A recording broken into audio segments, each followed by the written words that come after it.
this issue and find the current situation of concern. My name is Uram. I'm the Executive Director for SafeMinds.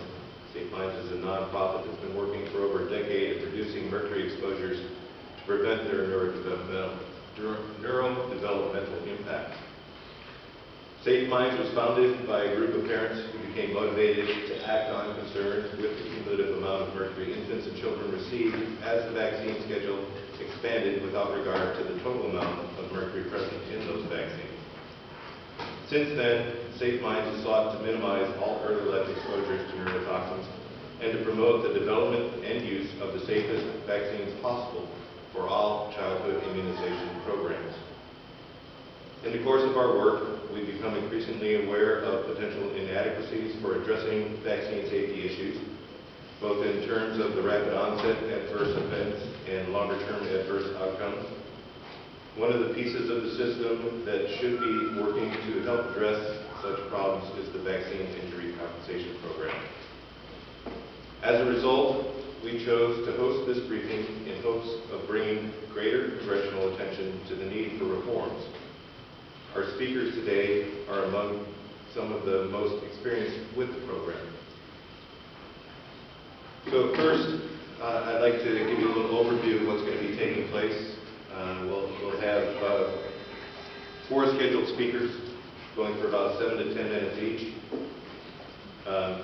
During that time, they will explain some of the issues that they found associated with the program.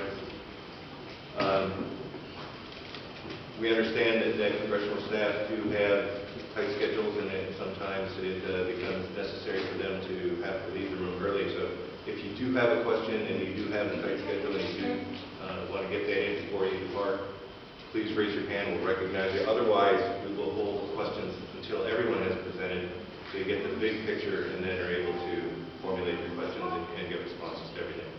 It may be answered by one of the speakers that speaks afterwards. Our first speaker is Cliff Shoemaker. Cliff graduated from Drake University Law School in 1973 with a law degree and a master's in business administration. He received a master's of law from George Washington University Law School in 1977 and has been practicing law for over 32 years. Mr. Shoemaker's specialties of practice are drug and product liability, personal injury litigation, and vaccine injuries. He has represented hundreds of petitioners under the National Vaccine Injury Compensation Act. Cliff.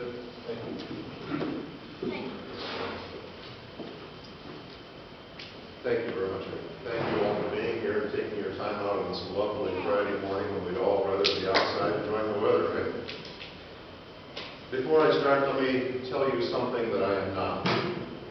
I am definitely not anti-vaccine.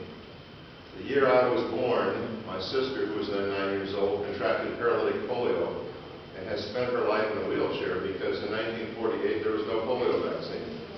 I've met both Dr. Sabin and Dr. Salt. In the last years of his life, Dr. Sabin worked with Dr. Blondie over at Georgetown University, so I'm well aware of what vaccines, what the good they do, and the importance of vaccines in our country and in the world. I've been involved in vaccine litigation since 1977 when I left the Marine Corps and went into private practice. At that time, I got involved as liaison counsel on the steering committee for swine flu litigation. For those of you who don't remember the swine flu program, back in 1976, it was a multi-district litigation in front of Judge Gazelle over the District of Columbia. There were over 4,000 claims filed, largely for Guillain-Barré syndrome, some for encephalitis, and other injuries from that vaccine. Those injuries, like injuries from all vaccines, are rare. So fortunately, we're dealing with a situation where vaccine adverse events are rare, but every drug, every product has the risk of injury.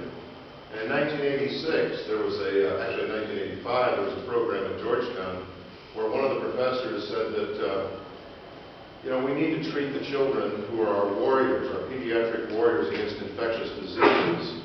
We need to treat those children at least as well as we treat our soldiers.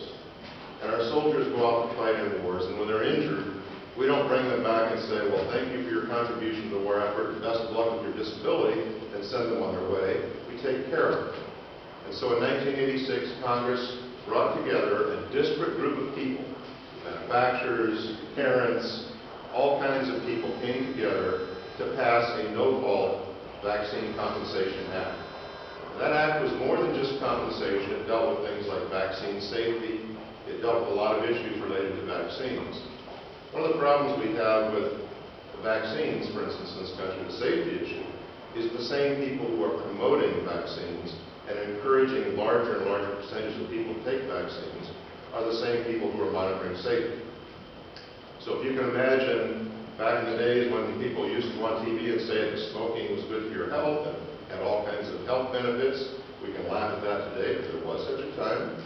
And if you can imagine that the tobacco companies and the people who are in the government who are in charge of tobacco subsidies to farmers are in charge of safety issues related to tobacco, that's the kind of issue we're talking about.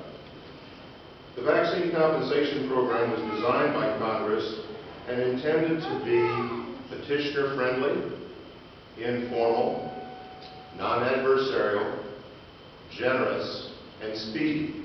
We call that PINGS, P-I-N-G-S. Petitioner-friendly, informal, non-adversarial, generous, and speedy. Unfortunately, over the years, it has developed into a program that is none of those things.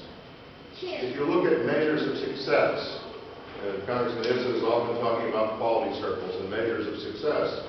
If you look at measures of success, for the vaccine manufacturers, the Vaccine Compensation Program has been completely successful.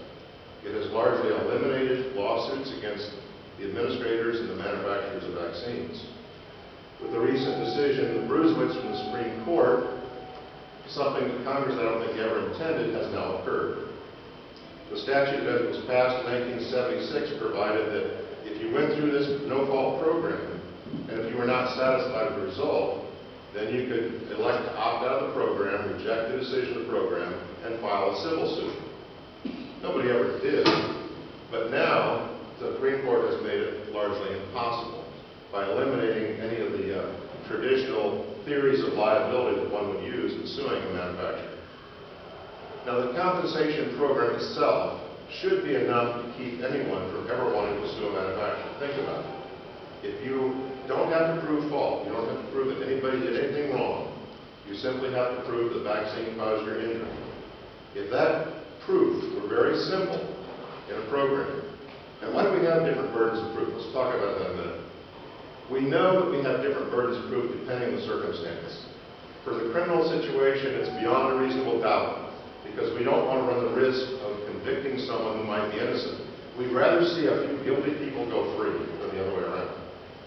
In a traditional case, there are other cases of clear and convincing evidence is required. In a typical case where your car runs into my car, or my car runs into your car, we have what's called 50% plus the preponderance of the evidence.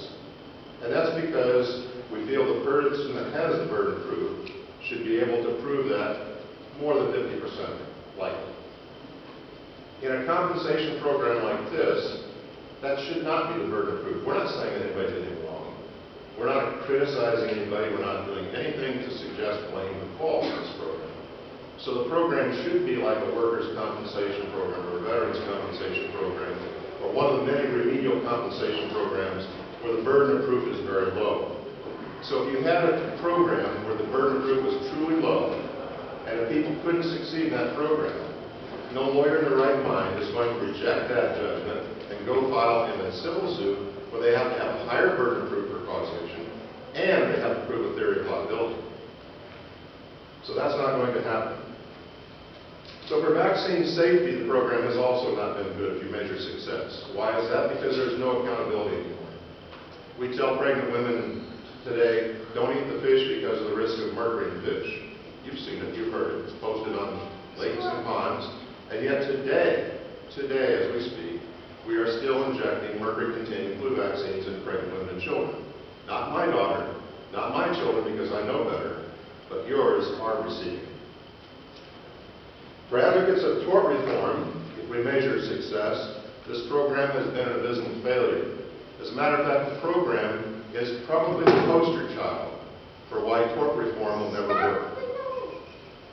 In 1999, I first testified in Congress about what I thought were the three most important problems of the program. One was the statute of limitations. Congress has still not fixed it. The second was interim fees and costs. Lawyers in the program had to go years pursuing one of these cases before they were ever able to apply for fees and costs. So the playing field was never level. It's difficult to get experts in the program, and you can't afford to pay them. And the third thing was the burden of proof, which I talked about just a minute ago. These problems have still not been corrected, and they still need to be addressed with congressional oversight. There have been 3 government reports that have been highly critical of the program, and Professor Myers, who I teach the vaccine injury clinic with over at GW University, can tell you about those programs and about those reports, but Congress has neglected to provide any oversight for this program in the more than 20 years of its existence. The program today is not at all petitioner friendly. Petitioners in the program are abused, their attorneys are abused, and their experts are abused. And I could read a long quote to you from one of the judges of the claims court about how hard it is to get experts in this program because of the way experts are treated by the program. The program is highly adversarial. It was never meant to be that, but today it has become a highly adversarial program. And when I have clients that are assigned a special master in the program, I'm forced to tell them that depending on which special master they are assigned to, that determines whether or not they even have a chance in the program. In a 5-year period, one special master ruled petitioners 60% of the times, while another special master ruled petitioners once in a contested case. Once in 5 years. Listen. There are over $3 billion in the fund today. Where does this fund come? Not from taxes. It comes from a small tax on each dose of vaccine that's administered. So it doesn't come out of revenues. It's not a revenue problem. Over $3 billion are sitting in the fund today. And yet the fund is far from being generous. In 20+ years, 13,000 claims have been filed. Only 2,300 have been compensated. That is so far below the average nationwide or in any state for torts that it's ridiculous. Health and Human Services is a respondent in these cases. They basically, when the program started out, over 90% of the cases were so-called table injuries, where you fit a certain table injury. Today, HHS eliminated those table injuries. So today, over 95% of the cases are causation. In fact, they're not table injuries. And appeals are increasing. More and more cases are being appealed to judges of the claims court, and if that's not successful, they're being appealed to the U.S. Court of Appeals for the Federal Circuit. So the judicial economy of this program has deteriorated to an abysmal state. The statute of limitations is 3 years from the onset of symptoms.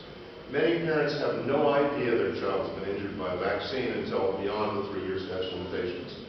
There are tens of thousands of parents out there with potentially vaccine-injured children who cannot file the program because of the statute of limitations. Almost every state in the country has tolling for minority. Most states in this country have tolling provisions for discovery rules. The vaccine program has none of them. It's 3 years and out. Other countries around the world that have vaccine compensation acts have better statute of limitations than the United States. This is the way we're treating our children.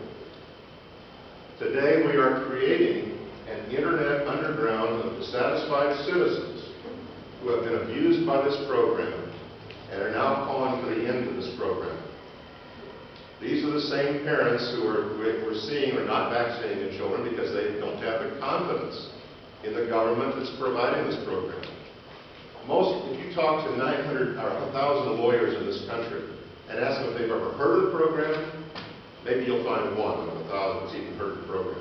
It's not advertised, parents don't know about it, lawyers don't know about it, and when people do get in it, even the people who win the program continue to be abused for at least 2 more years in the damages phase of the program. That's how adversarial it is.